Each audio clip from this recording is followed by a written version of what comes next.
기도할 때 지혜와 계시의 정신을 주셔서 깨닫게 하시고 전하는 자나 듣는 자 모두 동일한 은혜를 부어 주시옵소서. 감사드리며 예수님 이름으로 기도드립니다. 아멘.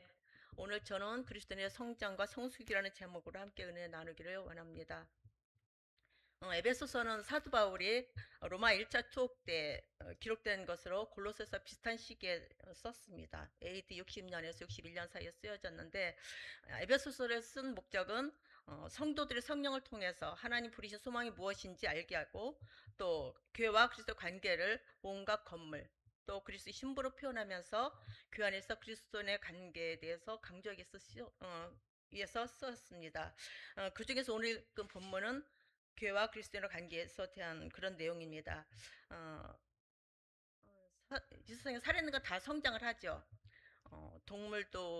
동물은 보통 나면은 6개월 정도면 다 성견이, 개 같은 경우는 성견이 되더라고. 염소도 그렇고 6개월 되면 이제 큰 어미와 같은 그런 정도로 크고, 식물은 뭐 2달 되면 또 다 크는 경우도 있고, 대나무 같은 경우는 땅속에서 엄청 오래 있다 그러더라고요. 몇 년인지 모르지만은 있으면서 한번 자라면 1m씩 자라거든요. 그러니까 다 성장 시기가 있어요. 근데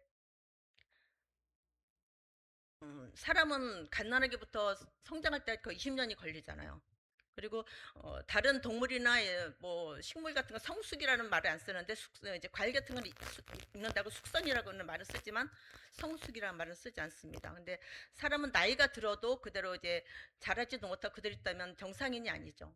그리고 이제 자폐라든가 아니면은 그런 경우가 있는데 사람으로서 구실도 못하고 또 부모나 이웃 사람들을 안타깝게 하는 경우가 있습니다. 근데 믿음도 성장을 해야 된다고 성경은 말하고 있습니다. 믿음에도 어린아이 신앙이 있고 청년의 신앙이 있고 또 이제 장년의 신앙이 있다고 요한일서에서는 말하고 있습니다. 또 다 성장했다고 해서 성숙해지는 것은 아니고 겉으로 보이는 키나 몸에 비해서 다 자랐다고 해도 성숙해지는 시간이 또 걸립니다. 특히 믿는 사람들의 성화는 나이와 상관없이 각자 믿음의 분량대로 성화가 되어가는 것을 볼 수 있습니다. 오늘 사도 바울은 에베소 교회에 그리스도의 성장에 대해서 말하고 있는데 그 목표는 그리스도의 분량까지 자라가라고 말씀하십니다. 첫 번째 그리스도 분량까지 자라가라. 네. 하나님을 아는 것과 믿는 것과 아는 것이 하나가 되어야 된다라고 말하고 있습니다. 13절 같이 읽겠습니다. 우리가 다 하나님의 아들을 믿는 것과 아는 일에 하나가 되어 온전한 사람을 이루어 그리스도의 장성한 분량이 충만한 데까지 이르리니. 사도 바울은 그리스도인의 성숙을 이렇게 말하고 있습니다. 믿음의 사람들은 하나님의 아들을 믿는 것과 아는 것에서 하나가 되어야 된다고 말하고 있는데 하나님의 아들을 믿는다는 것은 피스티스라는 그 원어를 썼어요. 그거는 이제 진리에 대한 확실한 믿음을 말하는 것으로 구원에 대한 그리스도를 신뢰하는 것을 말합니다. 그리고 안다는 것은 이제 하나님을 아는 것인데 그거는 이제 올바르고 정확한 지식을 말하는 것입니다. 그거는 완전히 완벽하게 아는 것을 말하는데 이거는 이제 헬라어로 에피기노스크라는 단어를 썼어요. 근데 우리는 진리 되신 예수님이 우리 구원자로 오신 것을 믿는 것이고 또 하나는 어떤 분이신지를 지식이 아닌 경험을 아는 것이라고 말하고 있습니다. 그래서 부부가 아는 것 이상으로 하나님 아는 것을 정확히 아는 것을 말하는 것인데 우리는 온전한 사람이 되어서 그리스도 장성 분량까지 충만한 때까지 이르러야 한다고 말하고 있습니다. 온전한 사람이 된다는 것은 완전한 것을 말하는 것이죠. 그거는 이제 완성을 하기 위해서 필요한 것이 더 이상 없다는 거죠. 완벽하다 그런 건데 보충할 것이 없다는 것을 말할 때 온전하다고 말합니다. 그래서 우리가 온전해질 때 그리스도 장성 분량까지 이룰 수 있다고 충만한 때까지 이룰 수 있다고 말하는데 하나님이 아브라함에 그랬어요. 너는 내 앞에서 행해서 완전하라고 말씀하셨습니다. 그래서 말하는 충만은 이제 믿음 임재와 권능과 또 불로 채워진 믿는 사람들의 몸을 말하는 것입니다. 사도 바울은 믿음이 장성하는 이유를 사람의 속임수와 간사한 유혹에 빠져서 온갖 교훈의 풍자에 밀려 유동하는 어린아이같이 되지 않게 해서 그렇게 위한 것이라고 말하고 있습니다. 두 번째는 어린아이에서 벗어나라입니다. 14절 함께 읽겠습니다. 이는 우리가 이제부터 어린아이가 되지 아니하여 사람의 속임수와 간사한 유혹에 빠져 온갖 교훈의 풍조에 밀려 요동하지 않게 하려 함이라. 어린아이들은 세상 물정을 모르죠. 그러다 보니까 사리 분별도 못하고 조금만 친절하게지만 따라가요. 그리고 잘 모르는 어른들도 따라갈 수가 있는데 요새는 교육을 많이 받았으니 그런 경우가 별로 없습니다. 근데 또 친구들이나 어른들이 하는 것을 잘 또 배우고 따라하게 됩니다. 사도 바울은 믿음이 어린 사람들도 이와 같다고 말하고 있습니다. 하나님의 아들을 제대로 알지 못하고 믿지를 않는다면 잘못된 교리를 가르치고 또 믿음에서 멀어지게 해도 결국 분별 없이 따라가고 있습니다. 또 믿음 안에 있다 하여도 세상 것이 좋아 보여서 세상에 휩쓸려 갈 수 있다는 것입니다. 그래서 미혹하는 자들은 매우 교활하고 속임수에 능한 자들이라고 합니다. 그러면서 이단과 사이비 세력은 계획을 세우고 교묘하게 사람들을 속이고 유혹하면서 믿음이 약한 사람들을 끌고 가기 때문에 믿음에서 어린아이를 벗어나라고 말하고 있습니다. 네, 세 번째 그리스도와 연합입니다. 그리스도와 연합해야 한다고 말하고 있습니다. 그리고 교회는 머리 대신 예수 그리스도와 연합되어야지 그 사랑 안에서 제대로 자라고 서주 있다고 말하고 있습니다. 15절, 16절 같이 읽겠습니다. 오직 사랑 안에서 참된 것을 하여 범사에 그에게까지 자랄지라. 그는 머리니 곧 그리스도라.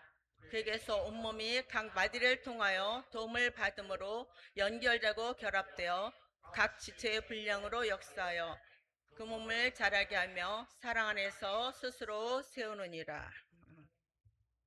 우리가 하나님의 사랑 안에서 참된 것을 할 때 예수 그리스도의 분량만큼 자랄 수 있다고 말하고 있습니다.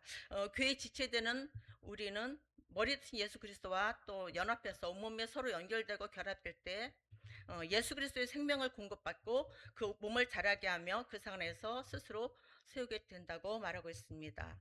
그다음에 성숙한 그리스도인에 대해서 알아보겠습니다. 첫째, 삶에서 성령의 열매를 맺는 사람입니다.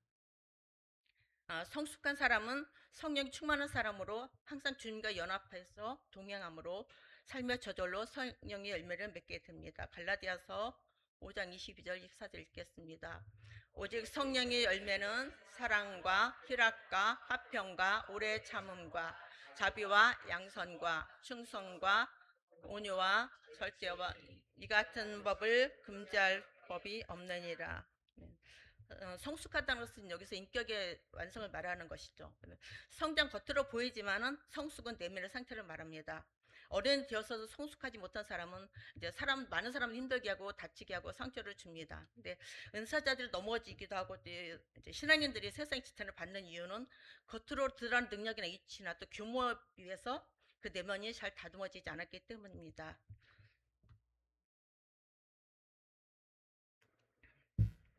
요새 이제 손흥민 선수가 매스컴에 많이 나오죠. 그 아버지가 이제 손흥민 선수가 아버지를 제일 존경한다고 말하고 있는데 손흥민 선수 아버지 같은 경우는 이 어렸을 때 기본기를 굉장히 이제 중요하게 여기고 인성을 많이 강조했다고 합니다. 어려서부터 어, 그 아들을 이제 실력도 중요하지만 먼저 사람이 다듬어야 된다고 말을 했습니다. 그래서 요새 월클이라는 말 많이 쓰죠. 이게 월드 클래스라는 뜻인데 이게 세계적인 그런 뜻을 말하는 것입니다. 그래서 세계 최상급이라는 뜻으로 운동선수나 이제 세계 무대에서 인정받는 그런 사람들을 말하고 있는데 예술이나 음악 또 기술 등에서 뛰어난 사람들을 말합니다. 근데 손흥민 선수 아버지는 월드 클래스가 되려면 실력은 물론이고 그 인성이 월드 클래스가 되어야지 진정한 그 월드 클래스라고 말하고 있습니다. 그래서 그 자리를 오랫동안 유지하는 사람들 보면은 그 인격이 인성이 뛰어난 사람들이 많이 있다고 말합니다. 세상에서도 진정한 최고는 실력과 인격을 겸비하는데 믿음의 사람들 역시 세상 잣대에 비교할 수 없는 예수님의 분량까지 이뤄야 한다고 말합니다. 그래서 그러다 보니까 세상 사람들이 이제 믿는 사람들을 더 높은 잣대를 가지고 들이대고 있죠. 그래서 사도 바울은 갈라디아에서 바른 신앙인은 성령의 열매를 맺는 사람이라고 말합니다. 그래서 우리가 성령의 열매를 맺기 위해서는 날마다 그리스도의 날마다 육체와 함께 정욕과 탐심 십자가를 못 박아야 된다고 말합니다. 그래서 사도 바울도 날마다 죽노라고 고백하며 자기 십자가를 예수 죽는다고 말하는 것을 볼 수 있습니다. 성령의 사랑은 하나님의 사랑을 기본으로 해서 그 사랑을 실천하는 사람입니다. 그 사랑이 있을 때 하나님 우리를 구원하시기 위해서 오신 것처럼 오래 참으신 것 같이 우리도 오래 참을 수 있고 또 상대방에 대해서 오래 참을 수 있습니다. 자녀나 아니면은 상대방이 잘못했을 때도 오래 참아줄 수 있는 것입니다. 또 하나님의 사랑 알기에 날마다 기쁨 가운데서 또 다른 사람 화평할 수 있고, 분열이 있는 곳에 우리가 가면 화평이 누려지고, 또 자비를 베풀며, 자비는 이제 친절을 말하는 것이거든요. 그리고 양선이라는 착한 행실을 말하는 것인데, 도덕적인 그런 것이 아니라 좀 하나님의 원하시는 그런 것을 말하고 있습니다. 충성은 이제 믿음과 같이 가더라고요. 믿음과 충성 같은 어, 단어를 쓰고 있는데, 그러니까 믿음이 있어야지 이제 충성할 수 있는 것이죠. 그리고 온유한 마음으로 사람을 대하며 모든 일에 철저할 수 있는 그런 능력이 생기는 것이 바로 이제 사랑의 열매입니다. 어느 분이 말씀하시더라고요. 체력은 친절하려면 체력이 있어야 된다고 하더라고요. 그러니까 내 몸이 약하고 피곤하면은 아무리 친절을 베풀고 싶어도 베풀 수가 없죠. 오히려 짜증을 내게 되는데, 가족이나 또 남편이나 아내 또 자녀들한테 짜증을 냅니다. 그래서 본인이 힘든 만큼 짜증을 내게 되는데, 그래서 우리가 몸의 근육도 키우고 또 마음의 근육도 키워야 합니다. 그래서 우리는 날마다 하나님의 사람으로 성령으로 능력을 힘입어 날마다 말씀과 기도로 경건의 훈련을 해야 합니다. 세 번째는 신의 성품에 참여한 사람입니다. 베드로서 1장 3절에서 11절 같이 읽겠습니다. 그의 신기한 능력으로 생명과 경건에 속한 모든 것을 우리에게 주었으니, 이는 자기의 영광과 덕으로서 우리를 부르신 이를 알므로 말미암음이라. 이로써 그 보배롭고 지극히 큰 약속을 우리에게 주사, 이 약속으로 말미암아 너희가 정욕 때문에 세상에서 썩어질 것을 피하여 신성한 성품에 참여하는 자가 되겨 합니다. 그러므로 너희가 더욱 힘써 너희 믿음의 덕을, 덕의 지식을, 지식의 절제를, 절제의 인내를, 인내의 경건을, 경건의 형제 우애를, 형제 우애의 사랑을 더하라.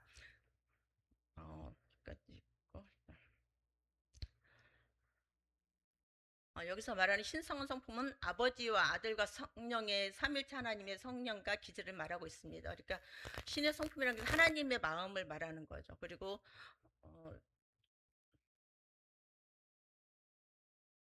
베드로서 여기 1장 3절에서는 그의 신기한 능력으로 생명과 경건에 속한 모든 것을 우리에게 주셨으니, 이제 하나님 우리에게 모든 걸 다 주셨고 그 영광과 덕으로 부르셨기 때문에 우리는 어떻게 해야 돼요? 너희가 세상에 썩어질 것을 피해서 신성한 성품에 참여하는 자가 되게 하려 우리를 부르셨다고 말씀하십니다. 그래서 더욱 힘써 믿음의 덕을 덕의 지식을 말씀하시는데, 이 신의 성품에 참여하는 첫 기초가 믿음입니다. 우리가 하나님에 대한 믿음이 있어야지 그걸 통해서 우리가 덕을 쌓을 수 있는데, 이 덕이라는 건 이제 사람들이 덕을 베푼다 그러잖아요. 그 베푸는 그런 것 이상으로 하나님 믿는 사람은 그것을 통해서 하나님의 영광을 드러내는 그런 삶을 말하는 것입니다. 믿음은 이제 내면에 있는 것인데, 덕은 행동으로 나타내는 것이죠. 선한 행실을 나타내는 것이고, 지식은 이제 하나님 아는 지식은 똑같은 것입니다. 그러니까 지식을 알 때 절제라는 것은 이제 자기 스스로 너무 지나친 것도 덕이 안 되잖아요. 믿는다고 하면서도 자기를 이제 관리하는 거죠. 그런 관리가 필요하고, 인내라는 것은 믿음을 지키기 위해서 인내가 필요하다는 것입니다. 때로는 고난을 받고 할 때 인내로서 우리가 영으로 구원받는다고 했잖아요. 그러니까 그런 인내가 필요한 것이고, 또 인내 경건이 필요하다고 그래요. 경건은 이제 하나님 경외하는 그런 마음이거든요. 그러니까 그런 마음을 가지고 말씀과 기도를 항상 우리가 자신을 지킬 때 거기에다 형제 우애를 해야 된다고, 이게 완전히 이제 신의 성품에 참여하는 거라고 말하고 있는데, 형제 우애까지가 가장 힘든 거죠. 어떻게 보면 이제 남한테는 덕을 베풀고 할 수 있지만 가장 가까운 사람한테는 우리가 항상 함부로 하거든요. 그러니까 형제 우애 사랑을 더하려고 하는 것이 이것이 신의 성품이라고 말하고 있습니다. 그래서 형제 우애는 형제들 또 자매의 사랑 이상으로 그리스도인을 서로 형제처럼 사랑하는 그런 사랑을 말하고 있습니다. 그다음 읽겠습니다. 이런 것이 너에게 있어 흡족한즉 너희로 우리 주 예수 그리스도를 알게 게으르지 않고 열매 없는 자가 되지 않게 하려니와, 이런 것이 없는 자는 맹인이라 멀리 보지 못하고 그 옛죄가 깨끗하게 된 것을 잊었느니라. 그러니까 이런 성품을 갖추지 않는 사람들은 게으르지 않고 결국 열매 없는 자가 된다는 것이죠. 영적으로 열매 없는 사람은 육신적인 사람이고 율법적인 사람이라고 그렇게 말하죠. 그래서 이런 것이 없는 자는 맹인이기 때문에 멀리 보지 못하고 자기가 하나님한테 구원받은 그것을 잊어버렸다는 그런 사람입니다. 어린아이 같은 믿음을 가진 사람은 젖만 먹는 자요, 또 단단한 음식을 소화하기 못한다고 합니다. 그런 사람은 육신적인 사람으로 보이는 것을 쫓아가고 또 시대를 분별하지 못하며 세상 풍조를 따라가는 사람입니다. 하지만 장성한 사람은 단단한 식물을 먹을 수 있으며 지각을 사용함으로 선과 악을 분별하는 사람들이라고 말하고 있습니다. 히브리서 5장 13절에서 14절 읽겠습니다. 이는 젖을 먹는 자마다 어린아이니 의의 말씀을 경험하지 못한 자요 단단한 음식은 장성한 자의 것이니 그들은 지각을 사용함으로 연단을 받아 선악을 분별하는 자들이라. 또 청년의 믿음은 강한 자로서 이긴 자라고 말하고 있습니다. 신앙생활은 영적 전쟁이죠. 근데 악한 사단을 두루다니며 삼키자를 찾아다니고 또 믿음의 성장한 사람은 악한 영을 분별할 뿐 아니라 넉넉히 이길 수 있는 믿음의 소유자입니다. 하나님 믿음을 키우기 위해서 실현 주십니다. 우리는 고난을 통해서 하나님을 또 더 알아가고 마음의 근육도 단단해지는 것입니다. 요한 1서 2장 13절 14절 같이 읽겠습니다. 아비들아 내가 너희에게 쓰는 것은 너희가 태초부터 계신 이를 알았으며 청년들아 너희에게 쓰는 것은 너희가 악한 자를 이겼음이라. 아이들아 내가 너에게 쓴 것은 너희가 아버지를 알았으며 아비들아 내가 너에게 쓴 것은 너희가 태초부터 계신 이를 알았으며 청년들아 내가 너에게 쓴 것은 너희가 강하고 하나님 말씀이 너희 안에 거하시며 너희가 흉악한 자를 이겼습니다. 아멘. 신앙이 아이부터 청년까지 뿐 아니라 장년까지 또 이르러야 되는데 예수 우리가 완전한 대로 나가기를 원하십니다. 그래서 교회 공동체가 바로 서기 위해서는 성령 충만함으로 또 성령 열매를 맺으며 신의 성품에 참여하는 자리까지 가야 하는 것입니다. 성품은 선천적인 것도 있지만 만들어지는 것입니다. 우리가 늘 말씀과 기도를 통해서 예수님과 연합해서 살아갈 때 예수의 성품을 닮아가며 성화되는 것입니다. 그래서 사도 바울도 날마다 두렵고 떨림으로 구원을 이루라고 말씀하셨습니다. 자, 여러분 모두 더욱 성숙한 그리스도인으로 하나님의 은혜를 생각하면서 늘 하나님께 영광 드리는 삶을 살기를 예수님 이름으로 축복합니다. 결론입니다. 같이 읽겠습니다. 성숙한 그리스도인은 장성한 그리스도의 분량으로 충만하게 채워진 사람입니다. 삶에서 성령의 열매를 맺는 사람입니다. 신의 성품에 참여하는 사람입니다. 기도하겠습니다. 거룩하신 하나님 아버지, 오늘도 하나님의 은혜를 알게 하시니 감사드립니다. 날마다 두렵고 떨림으로 구원을 이루어 완전한 대로 나아가라 하신 말씀대로 날마다 말씀 앞에 육신을 쳐서 복종하게 하시고 성령의 열매를 맺게 하시며 신의 성품에 참여하여 하나님 영원한 나라에 넉넉히 들어가게 도와주시옵소서. 예수님 거룩한 이름으로 기도드립니다. 아멘.